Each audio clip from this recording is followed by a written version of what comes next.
Hi, it's Miss McKinney here with your notes in 10 minutes or less. Today's topic is part of SOL 6.7, Severe Weather. Let's begin with the jet stream. The jet stream is a narrow belt of strong winds that blows near the top of the troposphere.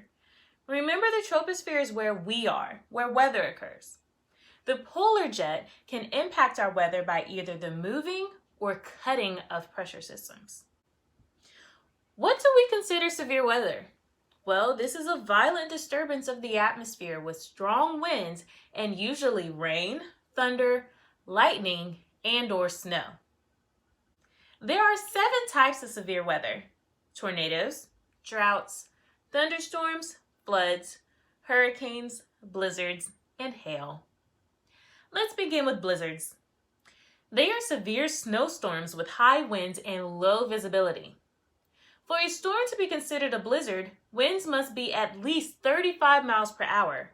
Conditions must last for at least 3 consecutive hours, and visibility is limited to less than a quarter mile because of the blowing and/or falling of snow.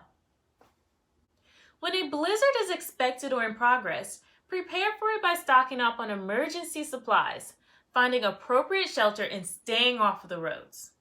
Thunderstorms.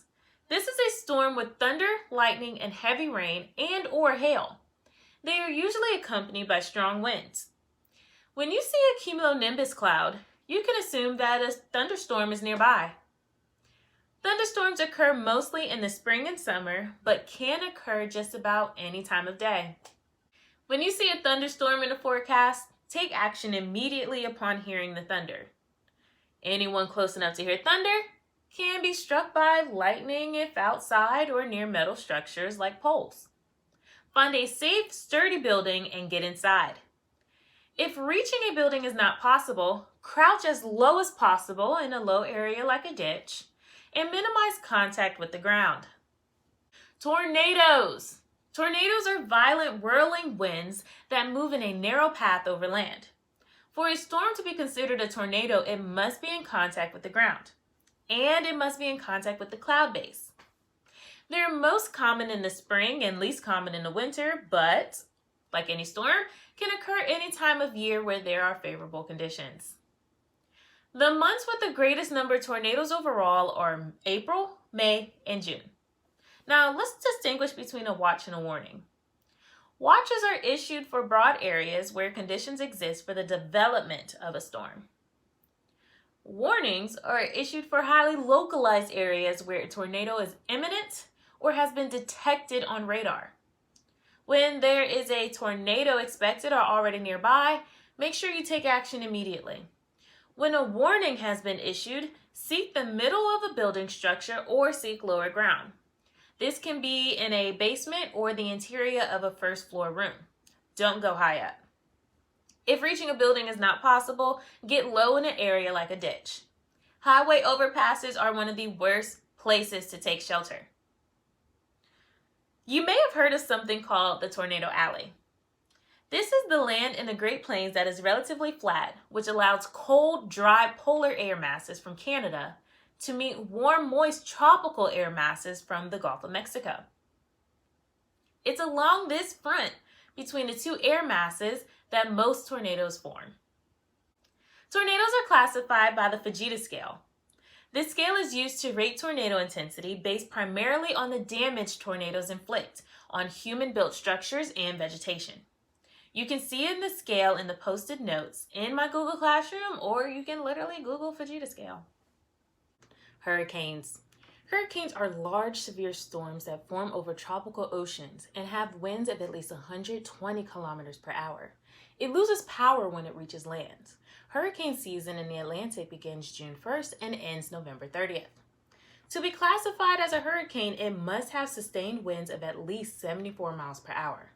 When hurricanes are expected to reach your area, again, take action immediately.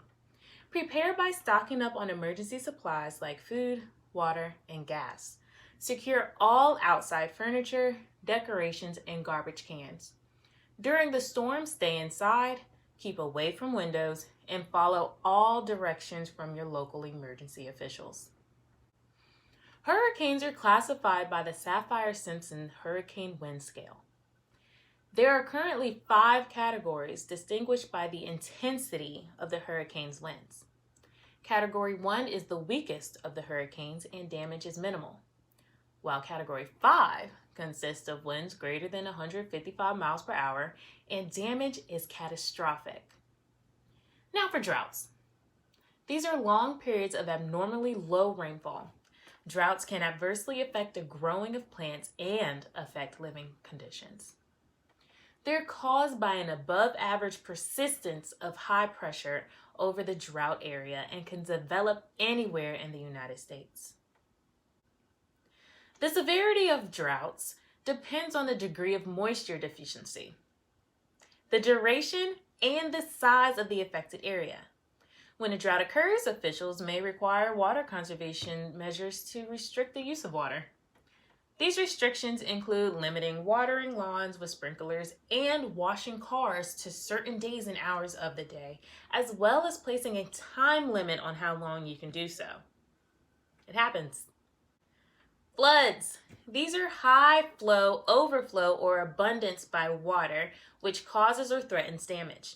There's no specific flood season, but most floods occur in the U.S. from spring to fall. During early spring, areas near locations that have received heavy snowfall during the winter are at risk for flooding.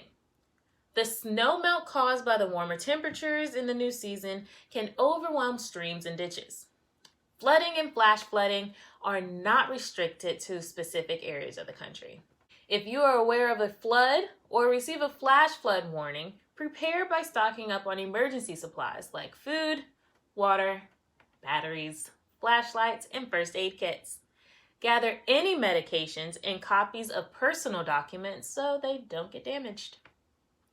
And of course, follow all directions from your local emergency officials. Lastly, we have hail. Hail is precipitation in the form of ice larger than 5 millimeters or 0.2 inches in diameter. They are most common in late afternoon during the months of May and June, but they can occur any time of the year that favorable conditions occur. As mentioned before, they can be associated with thunderstorms. Hail Alley. These are the states located in the Great Plains, especially northeastern Colorado and southeastern Wyoming, where they receive more hail yearly than any other part of the U.S.